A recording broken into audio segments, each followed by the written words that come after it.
So here we have the Kia Picanto on an 18 plate. So I'm going to start off by showing you around the outside of the car, and then we'll hop in and run through some controls on the inside of it from there. From the outside though, you can see that it's a 5-door car. We're going to start off inside the boot first of all. As we approach the back of the car, you can see that given the size of this vehicle, we've got a decent amount of boot space. It's a particularly deep boot. We've also got that 60/40 split folding rear seat, so that you can increase this space even further should you wish to do that.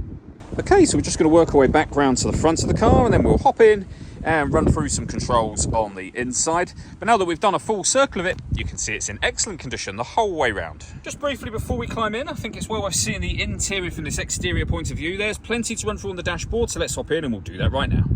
Okay, now that we're inside the car, we're going to start with the dials. On the left-hand side, we have the rev counter and coolant temperature gauge. On the right-hand side, the speedometer and fuel gauge.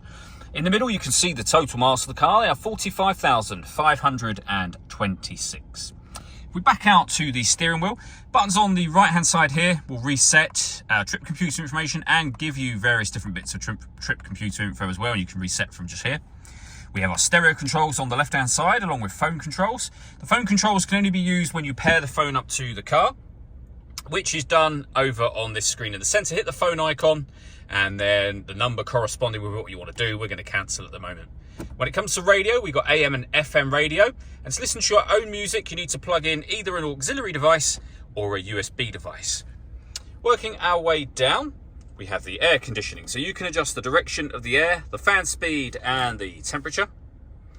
Once you've done that, this button turns your air conditioning off or back on again.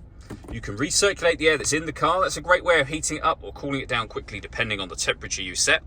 Below that, we have our auxiliary input, USB input, and a 12-volt charging socket. And then finally, the 5-speed manual gearbox as well.